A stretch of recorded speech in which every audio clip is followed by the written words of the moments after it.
Hurmatli kuzatuvchilar, bu statistika yolg'on yoki rost bilmadim, lekin o'qidim, meni hayratda qoldirdi lekin.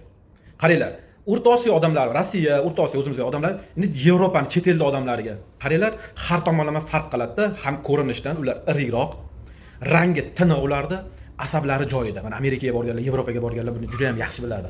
O'ta ham xotirjam yuradi ular. Bu o'z-o'zidan sog'likka bog'liq. Statistikani olishyapti. Biologik faol qo'shimchalarni kimlar ko'proq iste'mol qiladi? Amerika, Yevropada, Rossiyada, O'rta Osiyoda. Amerika, Yevropada 95% odam hali kasal bo'lmasdan sog'lom holatida biologik faol qo'shimchalar doimiy iste'mol qilaverar ekan.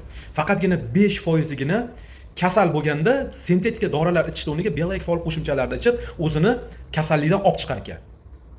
Endi Rossiyada 60-70% odam shunaqa ekan.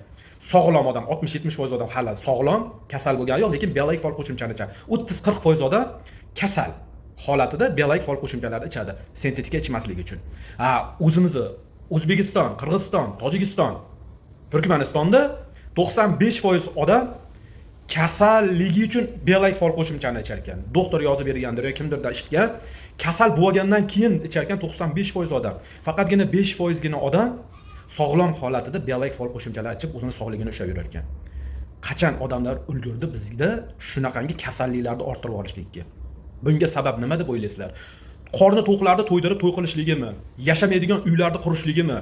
Burni qulog'idan botib 100 so'mlik narsani 200 so'mga kreditga olib olishligimi? Bilmadim. Javoblarini kutib qolaman.